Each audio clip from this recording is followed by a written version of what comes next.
forget. So, Scott, can you see if you're getting signals from here?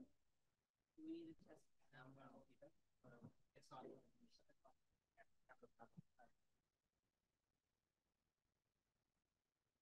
Mic check, mic check. 1, 2, 3. Yeah, we have the signals now. Yeah. Mic check. Are you getting the signals? Are you getting the signals? Mic check. I can hear that. Like here, I can hear the clicking, but I couldn't hear you. Mic check, mic check. Scott, can you hear me? Can you hear me, Scott?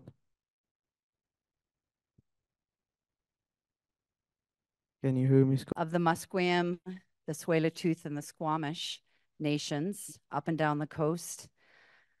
And I just want to say that something that I'm really passionate about is entrepreneurship.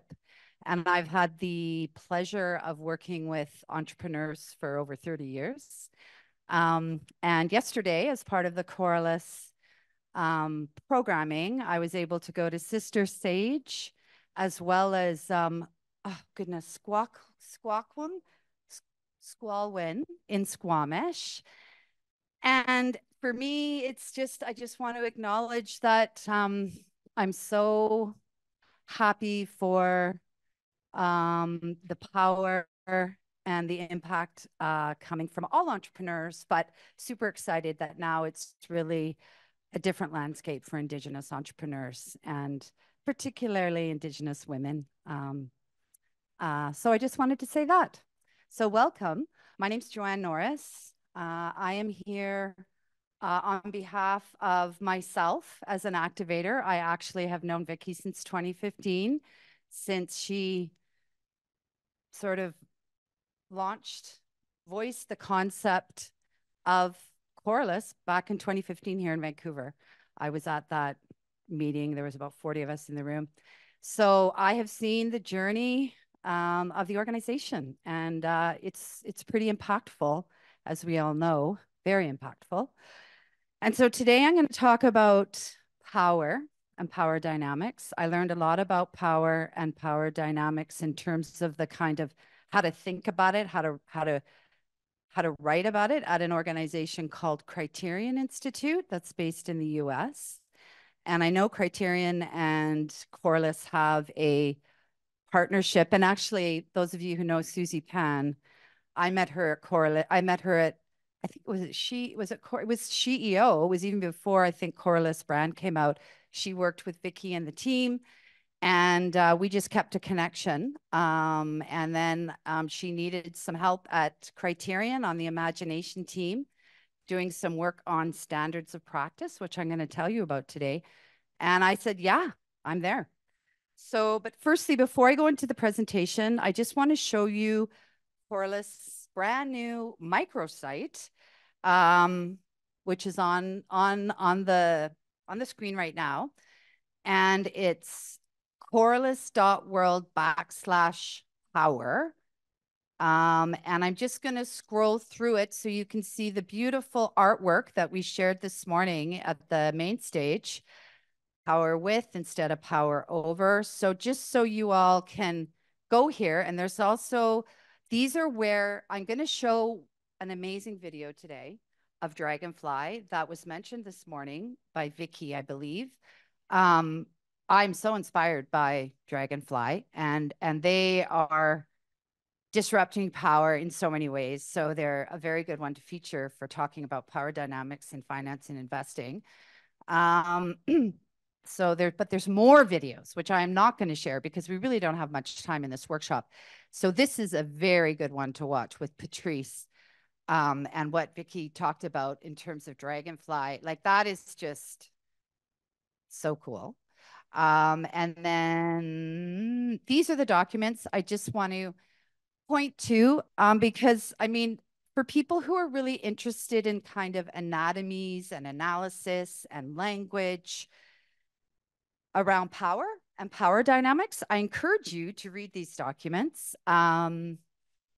These were documents that were created in partnership with, maybe this is the time Vicky can speak to this part of it, to the Criterion Coralus partnership. And really the work that Criterion is doing, because Criterion is a nonprofit think tank, not an implementing, doing stuff organization like Coralus. So Coralus is an asset owner, and I'll talk more about that. But in terms of what Coralus is doing and how it's doing it, it's really shifting power dynamics a lot. So I just want to give the mic to Vicky for a minute to talk about the partnership. Hi, everyone. Thanks. So I think a number of you maybe were part of some of these breakouts with Criterion. Anyone? I think Marianne, you probably were. But starting in 2022, I've known Joy for a very long time, the founder at Criterion, and she always frames things to me in this like very abstract way at a 75 million thousand feet above the sky. And I hardly ever understand her. And then I'm like on the ground talking about what's happening. And we had this like phenomenal fun dance together about this. But she came to me and goes, "Oh, you're disrupting power as part of this model. You've literally found all the bugs in the system and you've designed different power dynamics." I'm like, "Oh, okay, thank you." I'm just not schooled in a power language and the understanding of the frameworks in that. And so I've learned a lot from her about how we do that. And I think this is one of the things I sort of talked about this morning, how important it is to actually understand different frameworks so that we can actually have different conversations with different folks and bring them in to understand that. Because otherwise you sort of stay in your bubble saying things and people are like, actually, that is, like in this beautiful, I actually think this Disrupting Fields document on page 38, there's a lot of pages. On page 38, there's this phenomenal graphic of the 6 forms of power, the 6 activities you can do to disrupt power in gender lens investing. It's really fantastic. And when I looked at that as a summary, then I could start to navigate and have conversations with people about how we do this. And so anyway, it's been a really wonderful conversation. We have a bunch of podcasts that we did together. We have these new a blog and standards and a few other things that we're putting forth on this site. And then these videos were partly funded by Criterion to support us to get the word out. Because again, it's through the real stories of real people doing these things that are going to change people's behavior. Thank you, Vicky. So now I'm going to just change course, move from the microsite and go to my slides, which are here. So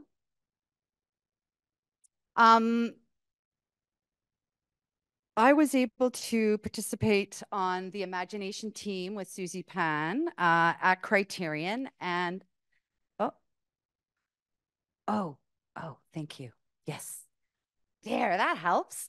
Okay, there we go. So basically, this is a presentation about the will to act, to create and share and publicize more financial imagination and will to act to shift power dynamics. That's kind of what this is about. And so I encourage you throughout, after this presentation, just to think about, because this is what I was doing when I was working with Criterion and the imagination team. Think about your life, your community, your family, your people, your work, and just kind of think about power dynamics within the social settings that you're in. Just have a reflection on it. So we are going, this is kind of the agenda. So we're going to talk about power. That's what we're going to talk about today.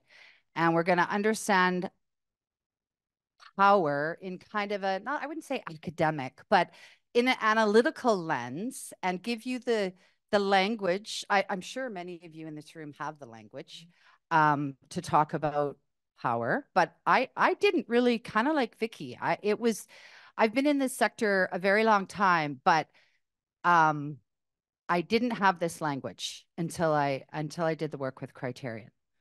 And so why are we talking about power? I loved this. Oh, no, this is just acknowledging that, it's going to be difficult. Power is a word that people don't like to use in conversation is kind of like race. You know, some people don't like to say race, but we need to say those words and call things out. So that is what, and talking about power really is the first step to disrupting and shifting negative or unjust power dynamics. That's why we need to be comfortable with the words and talk openly about it. And this is I came across this blog from Seth's blog post with I think it was New Power Labs, actually. They're based in Toronto. And I just thought it was so true. If you don't realize you have power, you might not be able to exercise it. And I know this community is very familiar with that and talks about that and helps people realize their own power. The power to speak up, to participate, to invent, to lead, to encourage, to vote, to connect, to organize, to march, to write, to say no or yes. It's tempting to say we don't have any power. It's actually easier to say we don't have any power. But we all do. We just may not know what kind of power we have. So this is just, I'm not going to like go into school mode and like, you know, go through it, but I found this online from the System of Social Change, School of System Change. And I just thought it was clear and simple. And it spoke to me. So I wanted to include this in the deck because it really is kind of what we're talking about here. In terms of Coralus, and the Coralus community is all about deconstructing colonialism, patriarchy, supremacy, superiority, and dominance. And we want to, as Vicky was talking about this morning, we want to do things differently. And we are doing things differently. As Coralus activators, as Coralus ventures, some ventures are activators. Like it's a very different way of investing, which is so fantastic. And this is also from the School of Systems Change, which I also just thought for people who are newer to like analyzing power and power dynamics, these were good slides to help people frame how to think about power. And I think these three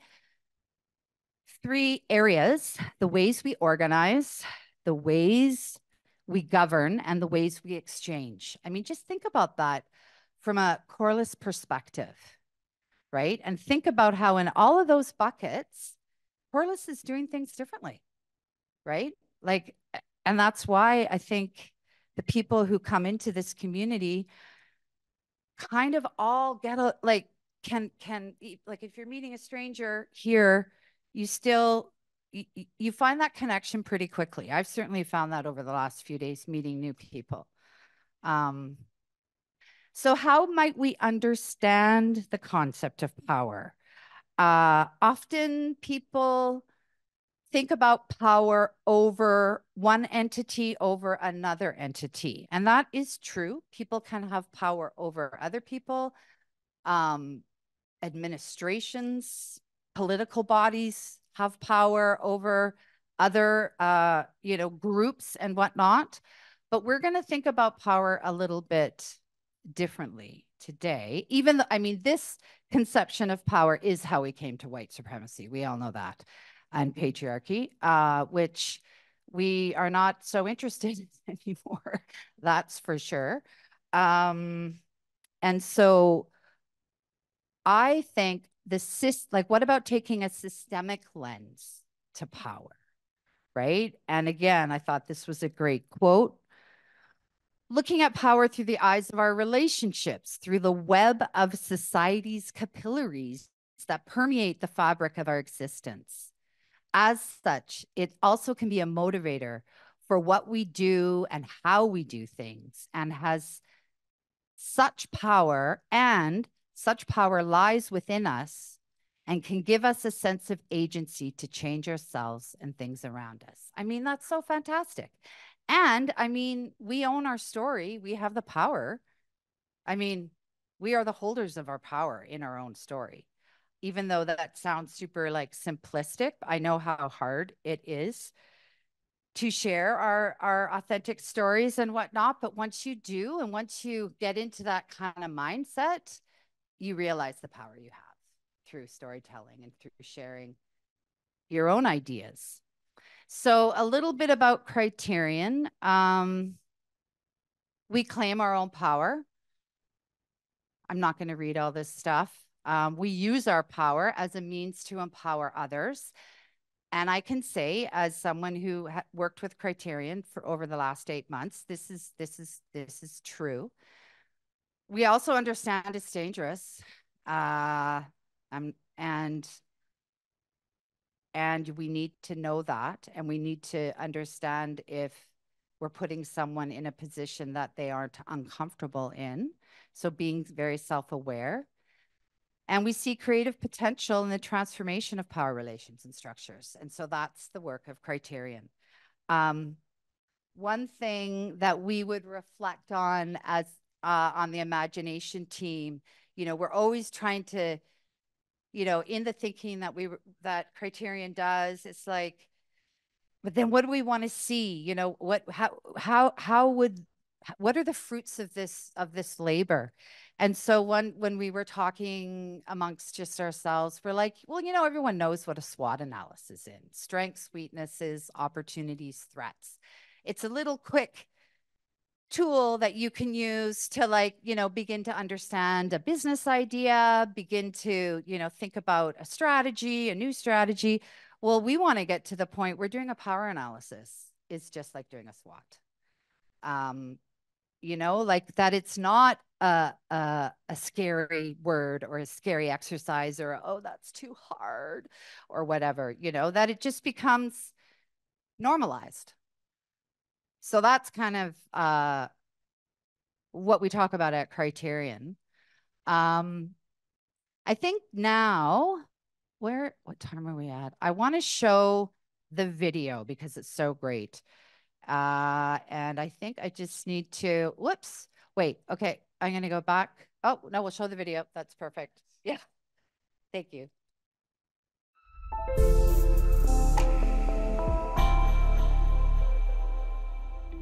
I'm Annabelle White. I am a wealth holder. I'm an investor, philanthropist. I'm definitely an outdoor person. I love animals. I'm highly empathic as well.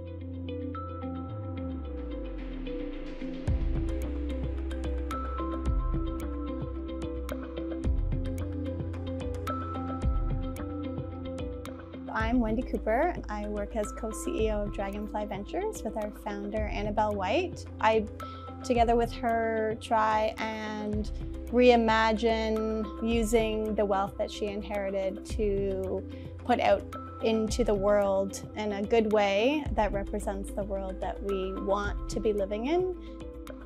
Thank you for being here. Thank you. I'm really excited to be having this conversation. So, how did you decide that you wanted to use your capital in a sort of activist way? I remember sitting in one meeting, it was in New Jersey, with a manager, and we were having an analyst review. And it was intensely boring, like very analytical, very numbers oriented. And I was just thinking, like, there's got to be another way of doing this. And that was around sort of the whole idea of investing in general.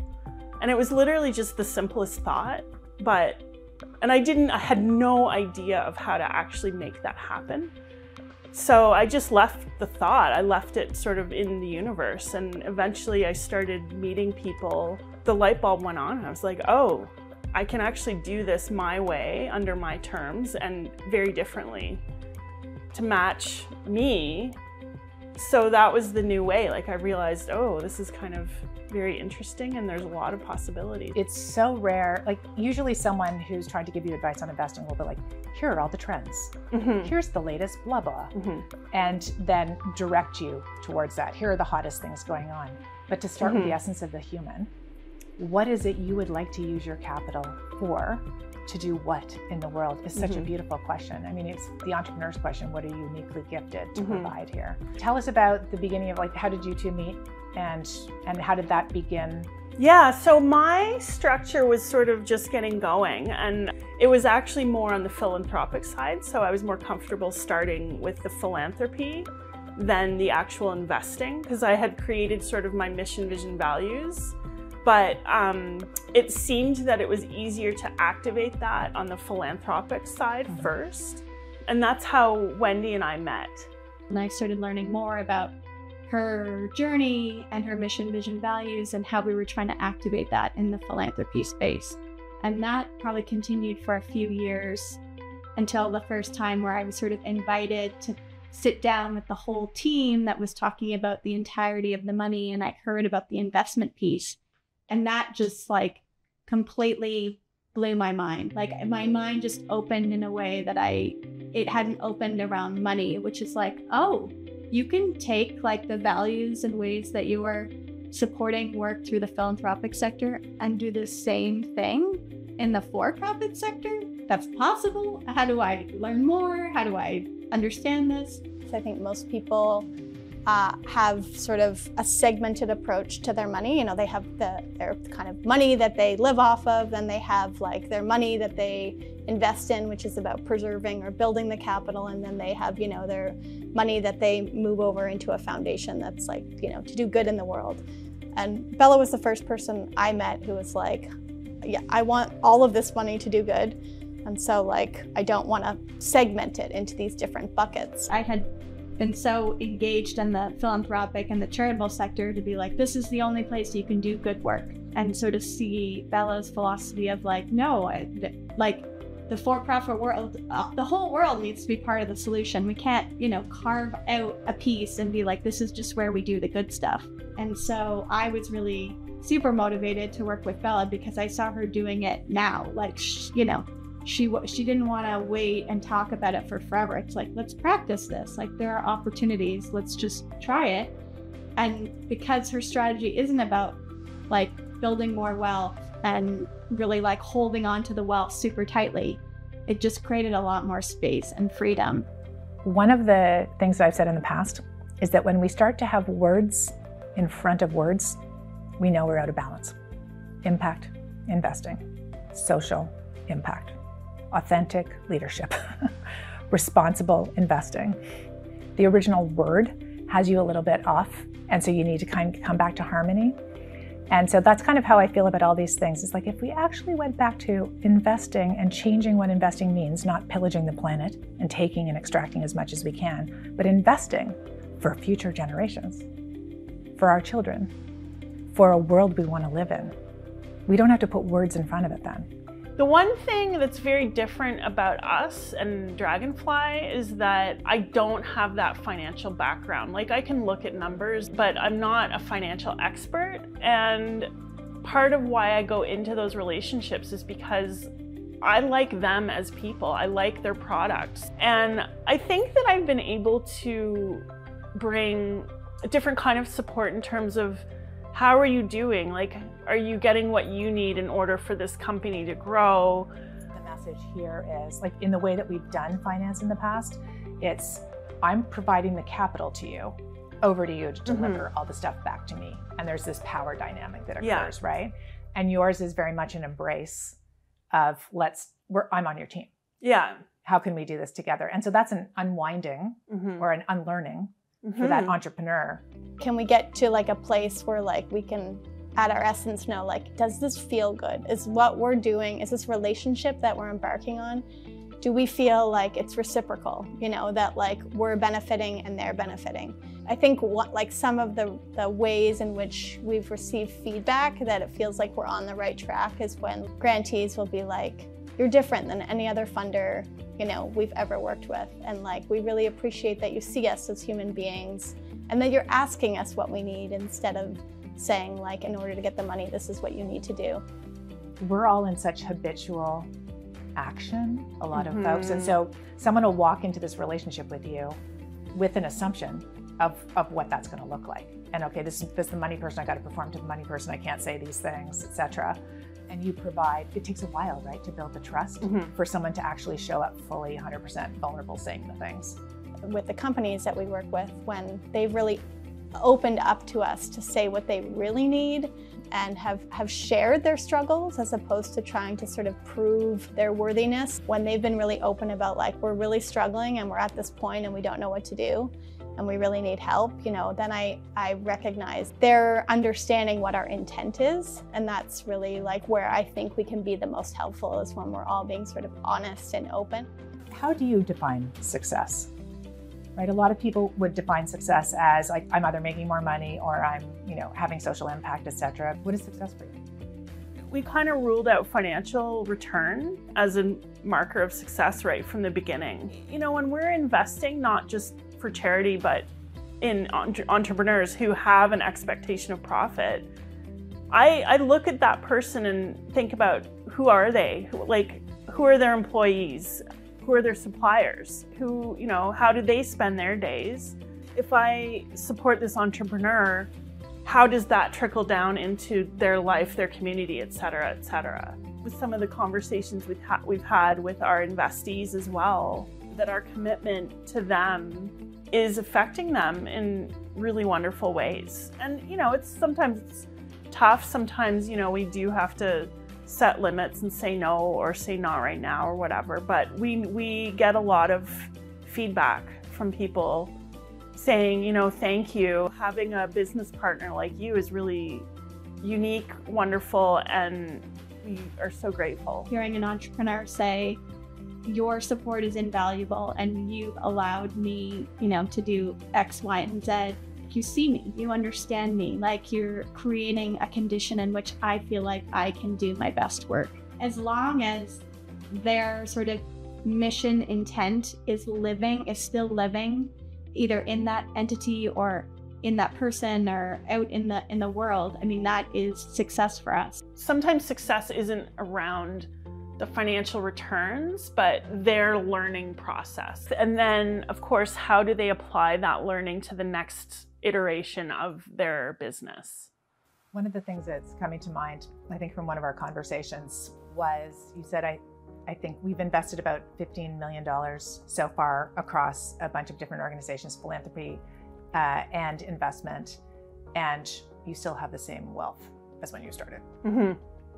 And I remember hearing that and going, this is such a beautiful message to say out loud. Like, it's crazy, right? Because a lot of people are just like, I need more and more and more. But a lot of people, I'm sure, feel like they have enough. We are living in a time where we think, if I just accumulate enough, I'll be safe. And so I better go take care of me and have enough so that I'm safe. But like, what is enough? And we have people that are like multi-billionaires, 100 billionaires, gosh, I'm sure a trillionaires around the corner, while people are starving. And it's just a very unusual time that we're in for this. And so we've kind of lost this narrative of like, what do you need? Because of the insecurity built into the system of constantly all day long marketing you. Are you sure you've got enough? Are you sure your kid's at the right school? Are you sure all these things? So it's actually a radical act to step back and go, I'm okay.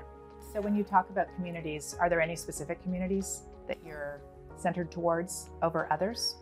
Yeah, we've been focusing on communities and people that have had struggled to get access to capital. So like in this last 3-year plan that we did, we said 75% of the money we're moving, which was the 15 million, needs to go to women and BIPOC-led entities. And because even when we reviewed where our money had gone, both from a philanthropic and investing perspective, yeah, we saw major gaps in where our money was going. And so without creating that intention, you get sucked into how the current system works. We need to consciously make sure and put this out as a commitment to ourselves that we need to prioritize folks that haven't had the same access to capital. And then just in terms of like what we're noticing, there's definitely been an over-reliance on venture capital, and that we've seen that for a lot of our companies, particularly like impact-focused companies, where most of the impact investing is, I think, happening in the venture space. And that's been kind of the only place they can access investment dollars that are at least partially aligned with impact.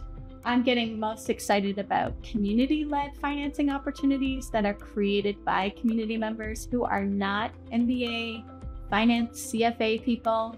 You know, they know what their community needs, and putting them in positions of power to say, this is how the capital needs to be structured in order for that to serve the kind of organizations and companies that are going to serve our community. You know, when people decide they want to be activists with their capital and get it out there in new ways, they're quite often met with, you know, those people holding the doors, usually lawyers and accountants who are like, this is the way it's done. And yet it's your money, right? We need new business models. We need to like reorganize society. We have to rethink what we're doing with governments, with our healthcare systems. There's like so much space for innovation. So if you're a person who's like, I have this crazy idea, come on in and get into a community of people who will listen to you, who care for you, who support you. Get yourself encircled with a community and then take a step at a time, because we need your ideas. The time is now. We've never needed more thinking in way different directions, in different approaches than we do right now. This is the redefinition of investing. So investing in human health, community health, entrepreneurial health, environmental health, and it all trickles back into mental health for people, emotional health, spiritual health. Financial health is part of it, obviously, but they're all deeply connected. But it's not the top of the pyramid, which I think is where it has been. Financial health is here and everything else is tied to it. You know, it's like you can't be emotionally stable or spiritually happy unless your financial health is like first and foremost. And I think people are starting to realize that that is not how it plays out, you know, and those are all important. So you can't rely on one to serve all the others. We need to start reprioritizing and recentering. We can see each other's gifts. In Indigenous cultures, it is up to the community to identify the gifts of everybody in the community, and then it is your responsibility to go deliver that to the world. That's what I think we need to get back to. I think that's the most beautiful thing ever, because all of us come together to support you in what you're here to do. And that actually it's your responsibility to give that gift. That's a really big deal. So I'm hoping that in the Coralus community and beyond, we really are sharing out loud and witnessing what we see in each other, what we think is amazing in each other. And if each of us shines those gifts more brightly, it will give permission to others outside this community to do the same. And hopefully that ripples around the world until we create the conditions for the kind of world we really want to live in.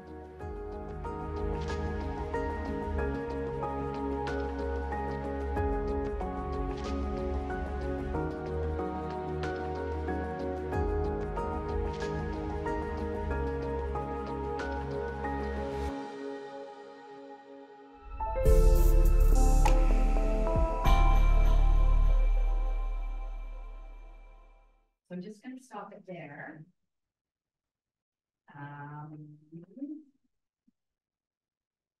There's a few more minutes left in it, but you can see it at the microsite. I just wanted to get through a little bit before we close. But what a great example of an asset owner in the world, capital holders who are doing things differently, and who Criterion also has a word for people doing this called standard setters. So I'm going to get into a little bit about what the standards of practice are that Criterion is developing. So it's still a work in progress, but it's grown out of many years of work that Criterion has done. Some of you might be familiar with their toolkit that they developed over 5 years, and then they've been workshopping and training people, working with groups with the toolkit for 8 years, I believe. And basically, toolkit is a toolkit of cards for people to understand different elements of finance and power dynamics in finance, and how to shift those power dynamics with kind of instructive opportunities to do that. And that has been going great, but people were asking for more, like more than a training, more than what toolkit was able to do.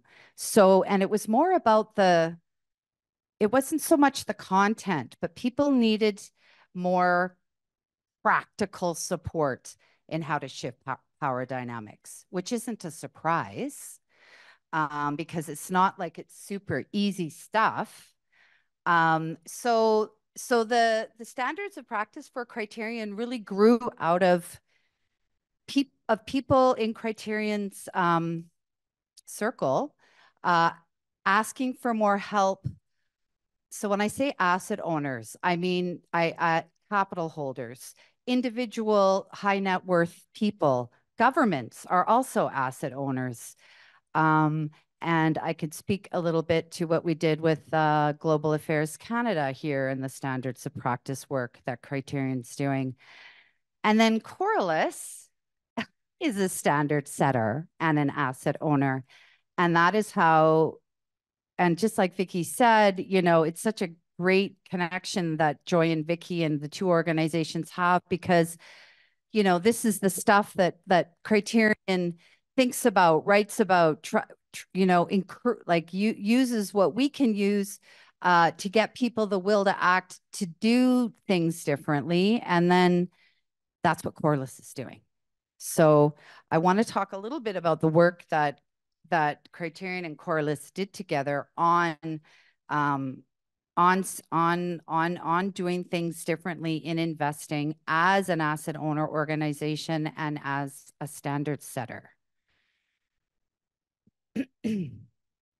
And one of the things that came up with Dragonfly, and then also one thing that came up when I did the coffee with Marianne Anderson from Australia yesterday, is, okay, you talk about doing things differently, but how, you know, give me some examples. Okay, well, one example is I met Christine Holmes, who's basically, I'm just looking for her website. Do you remember? Is it legal? I wrote Lawyers in House. Yes, lawyersinhouse.com. She's a lawyer, and there's a lot of issues in the legal field with power dynamics and people working in that field, trying to have a family, particularly women or what people of color, non-binary folks. It's corporate law is pretty hard still. And she wants to change that game. She wants to change how things are delivered. She is committed to inclusion. She is, I mean, I don't know a lot about it because I just met her yesterday morning, but it's just like, okay, there's a great example.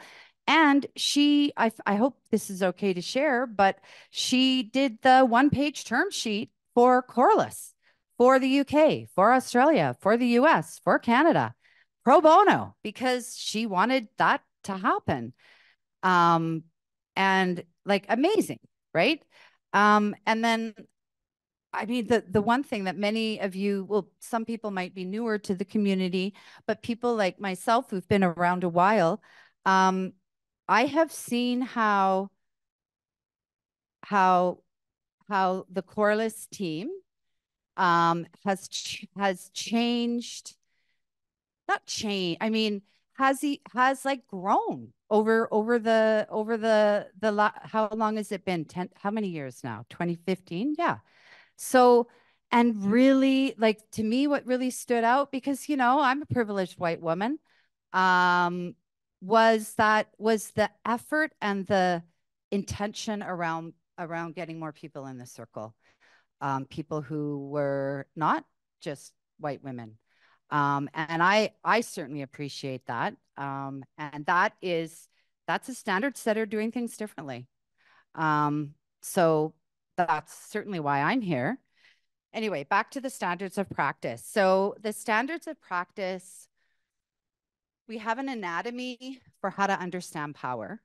And we have tools that we've got on I would say the microsite that we shared at the beginning, definitely worth going there. And then Criterion also has very rich documents and reports on their website.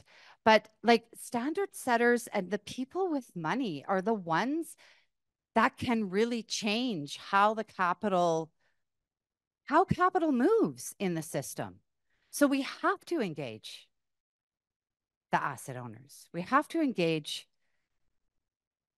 the high net worth individuals, the family offices, but really what I think we need to engage. We have to understand how we can get the public markets to like do things differently, how we can get the institutional investors to recognize this as like, this is where we need to go.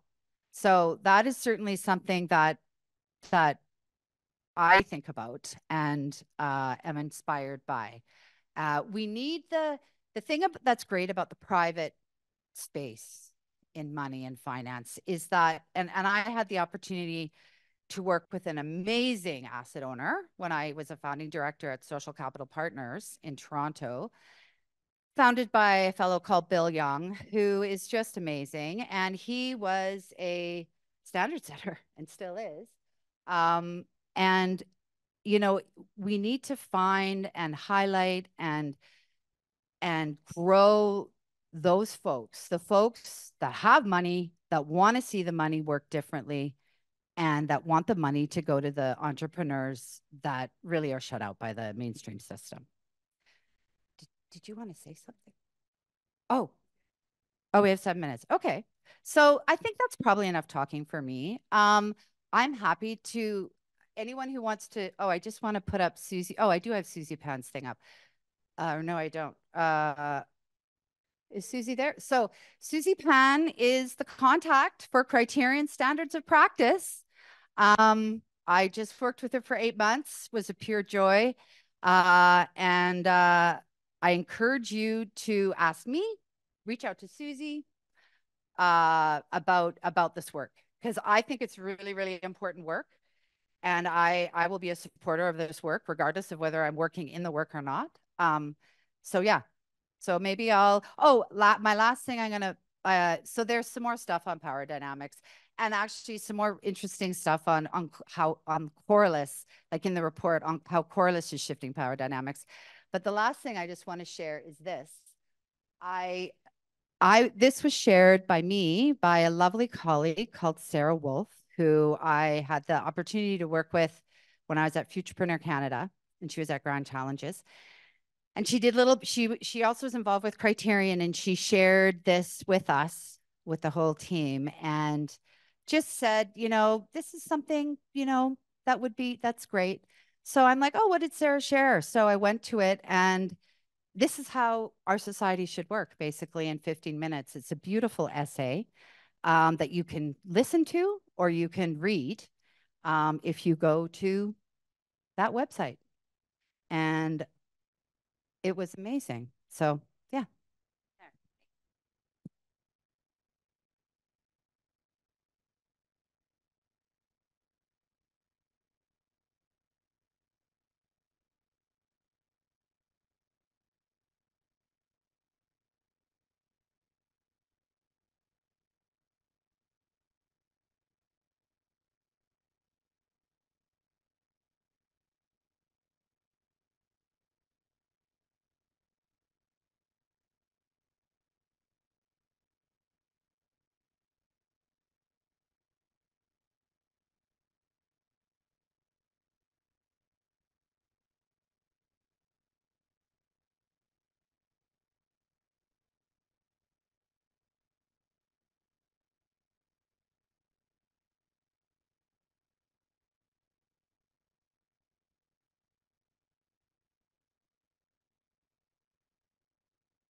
I want to also say for the work that we're doing here, we're continuously trying to figure out how to use more power all the time. Like it's just a constant evolution. Right after lunch, we're going to talk a little bit about what's coming next. And then we're going to get into a deep conversation with a venture in our community and talk about how we use the power to shift a bunch of things with her. So again, this is like, a lot of this stuff is where I think it's most important is getting into practice and trying things. And Marianne Anderson, you've written 22 checks? 23. Do you want to say it, just who you are and what you do around your power too? Okay. Hello, everyone. Marianne Anderson. I'm from Australia. I came to Coralus in 2018. What struck me about the Coralus, I've been in small business since the early 1980s, a lot of that as pretty much a solo founder, but in very small business. So the businesses that I was mainly seeing as I sort of moved through each Coralus cohort of our application series in Australia, sort of small businesses, I could relate to them all. What struck me in the first session was that we could fund 5 ventures from our round, and in our very first year we had 8 women miss out, and I was moved by the whole experience and thought, okay, well, I might just give one woman a small loan and there'll be other activators out there and all the others will get picked up. You know, it'll happen so easily. Anyway, it didn't happen so easily, but I did the first loan. The first loan was transformative in 2 ways because it changed the horizon for the woman that I funded. It removed negative energy from the stress of not having access to money to empowering her, because she now didn't have to waste all that or put all that energy to thinking about the money, and it opened up what she could see, what she could do, how she could do it. She was a very creative woman and needed that creativity in her business. It was transformative for her. She was also empowered by the fact that giving her the check, I basically said, I believe in you. I know that you can do it. You've got it inside you. You know, it's all there. Let this come out. But the move for me, what I saw before me is like, this is a $25,000 loan and this could happen. Like, I've got to do more. So I've done more. In one sense, it was easy, and then it wasn't so easy because you have to be prepared to put the money out there and let it go. But I could only say, you know, I funded number 23 on Tuesday before I hopped on the plane to come here. So at every turn, in terms of the power dynamic is where I started. So Vicky, you know, had this wild claim years ago. We've got a 1-page document that just struck me as, how the hell am I going to get to 1 page? So I invited the First Lady to, we decided the items that we need. We need my name, her name, how much money, how it's going to be paid back, what frequency. We only needed some simple, you know, 8 items I think we had. She had a lawyer in her family and she asked him to create the document. So it wasn't the funders document that we used. So we tried to take the power out of it from the very beginning. Her document came back as 3 pages and a signing page. I was very happy because it had the 8 points that I wanted. Over the years, at every loan, I've sat and thought with the next founder, what does removing myself from the power and control and secrets of the entrenched system, what does that actually mean? How do we move that? And how do I shift here, leave that behind? And what does that mean for her? So we've very deliberately each time let that slip away. I had a situation, I talk to founders all day, every day. Borrower fundee number 4. I need a term that's not the borrower. So if you can come up with something, I would welcome all suggestions. I just want to remove that old language from what I do. Fundee number 4 and I are just sitting down chatting about the kids and, you know, school runs and life and my husband and my business and her business and whatever. She says to me, and we're just talking about this power dynamic stuff. I missed a bit there that every time I did one of these fundings, I'd put a spreadsheet in front of them like a cash flow thing to say, this is how I see this thing playing out, you know, 25,000 over 3 years, you know, this is how you pay it back. Does it make sense to you? Like, is that your spreadsheet as well as my spreadsheet? Yes. Tanya says to me, well, if it was you and I again, we'd only need the spreadsheet. And that was like, man, not man, woman, woman, woman, woman. That was the moment that it's like, okay, we only actually need the spreadsheet. We can put all the things, the your name, my name, the amount, the term, it's paid by month. Everything's there. The proviso was that they were willing to share with me the numbers for their company on a monthly basis, and that they were willing to stay in the Coralus community. Because what the Coralus community speaks to me of is connection and values and vision and wanting to be new and wanting to do things differently. And to do things differently, we have to let go of the old. Thank you. Thank you. Thank you. Thank you. That's the end. So now it's time for lunch. Thank you, live streamers. And thank you, everybody who is here.